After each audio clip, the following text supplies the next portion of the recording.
Hi guys, welcome to CYC. Today I want to go through the three types of resilience. Now when I started reading about this, like back in college and all the rest, I obviously thought there was only one because that's what we all think, I think, or it was for me. But there's three and they're quite distinct and they don't necessarily mix too well or they're distinct and we'll go through them briefly. So number one is grit. Grit is essentially you're on this trajectory, you're on this life path, whatever it is, and no matter what happens, you don't get off. As in, like, you are just unstoppable. This is your army mentality. This is the mentality when you're going to the gym. This is you being stubborn even when you shouldn't be, and that's the con. That's the drawback. So grit is great if you want to get somewhere and you just want to get everyone else out of the way and all the rest. Great, but you essentially have blinker or blinders on or whatever. You're not looking around. You're not necessarily sensitive to how people are reacting or stuff like that. Like, you can see how that tendency might come across a bit rough.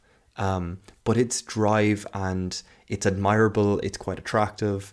So I don't mean to put it down or anything like that, but just understand the pros and cons of grit. Going to do the same. Then is the second is post-traumatic growth. So this is a very anomalous one. This is not your average story. This is not your normal type of resilience or whatever. But this is essentially the case when, again, you're on whatever life trajectory you're on whatever path you're on, and some trauma comes around, some difficulty, like whatever it is, knocks you off your path. And not only do you get back up, but there's a change. Not necessarily that you're stronger or better or anything like that, but there is a change. So this can be the case of your most common example of this that you will have heard, I assume, is people who have been diagnosed with cancer and then re-find their joy of living. And it's that truth where you don't know what you have until it's taken away. It's like you will have phrases and mottos that kind of link into this. But the same can be said for like difficult times, and then people either stop whatever addiction they have, smoking, drinking, like whatever else, or they just really dig down into family time and make that more important because something stressful happened at work, and they just realize it's like, do you know what? Just no, and they just go into that space instead, where like family is really important, or the opposite can happen, where the family can just family that could break up or whatever, and you can find your comfort, your solace in building a community outside of family, like building your own family or something like that. There's many shapes that one can take, and it's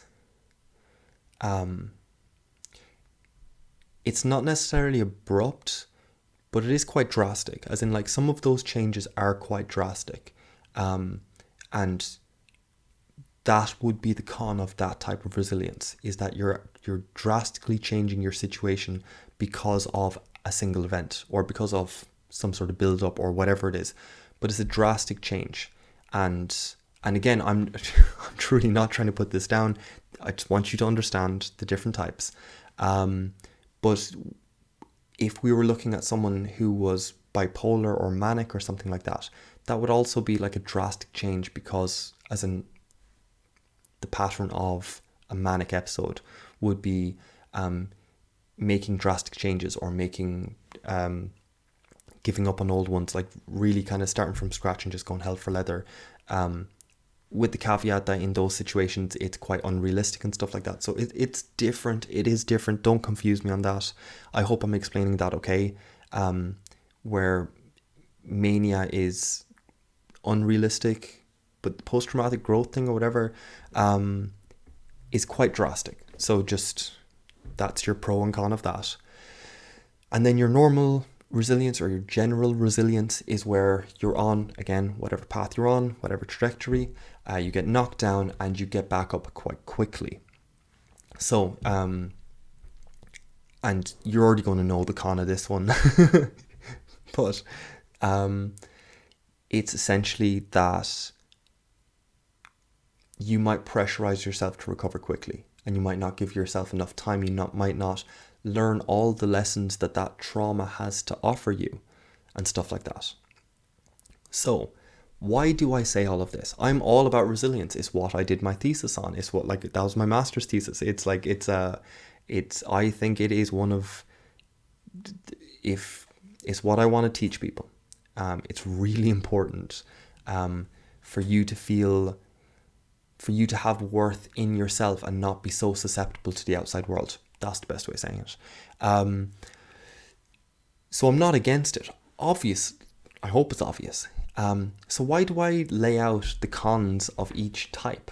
Like, just what are you at?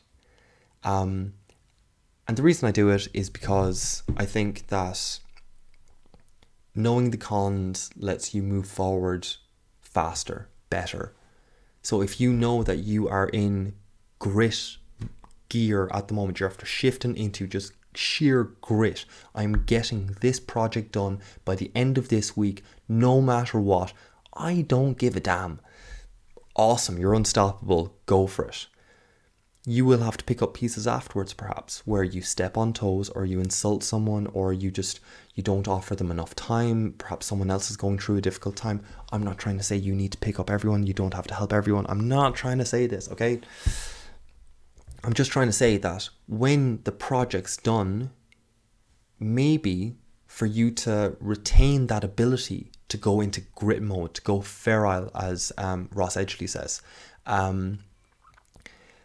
that once the project's handed in, maybe just looking around and saying, hey, like, everything okay?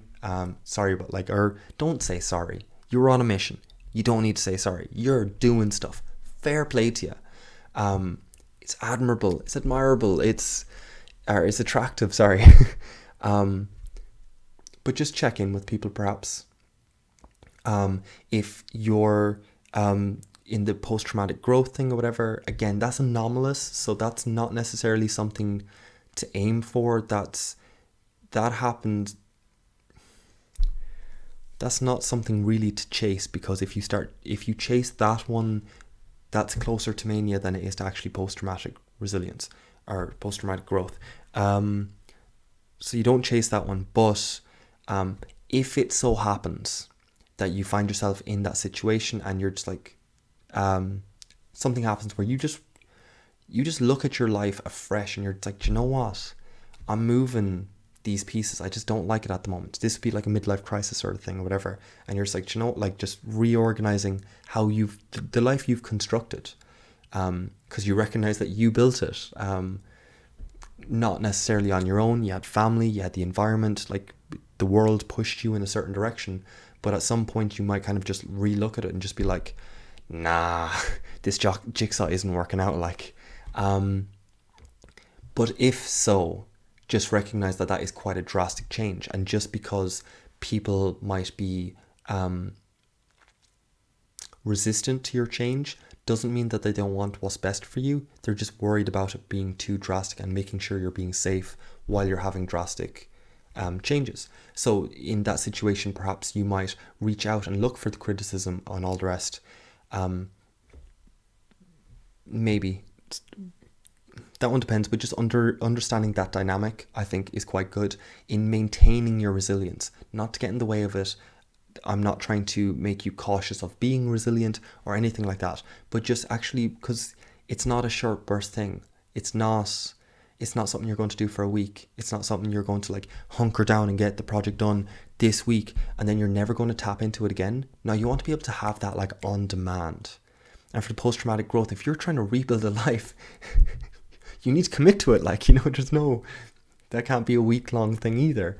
And then for your general resilience, which is where you take a hit but you recover quite quickly, perhaps just revisiting some ones and just, I'm not saying to dwell, dear Lord, I'm not saying to dwell or to constantly relive. That is not a resilient habit. But I'm just saying that if a story comes up, if you meet someone that you haven't met in a while and they remind you of a story, indulging in the story and just being like, that there's still that I'm still tethered to that story, that part of me, that history that I do have. And why am I why is that connection still there? It's like, I thought I was past that. Just being open enough to explore that. Now, if you come across them and you're just like, hey, like, you know, and the memory is just kind of like, yeah, it was a time. I get it. I'm not trying to say you need to start digging and all the rest, and that you need to create some trauma where, you know, it might be understandable for there to be some difficulty. But if you don't feel it, then you don't feel it. Like, that's okay. But just be open.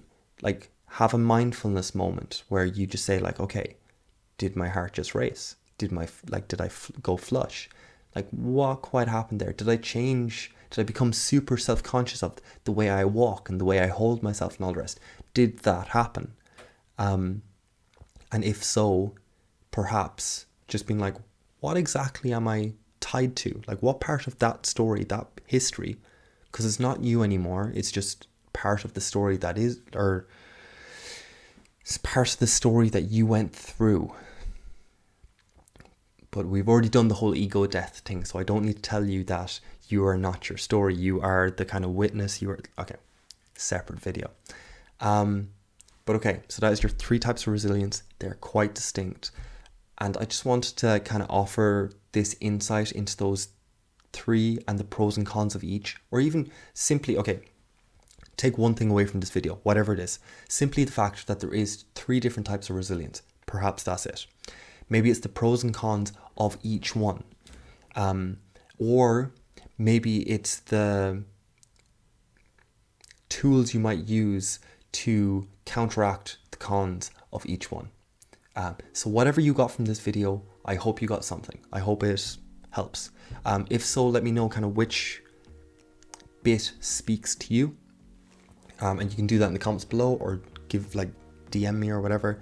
No problem. So obviously that is it for today. I hope you're doing okay. I'm so glad that everything's kind of starting. Okay, if we're being honest, I'm just glad the gyms are open again. But anyway, I will see you next week, guys. Hope you have a good one. Bye.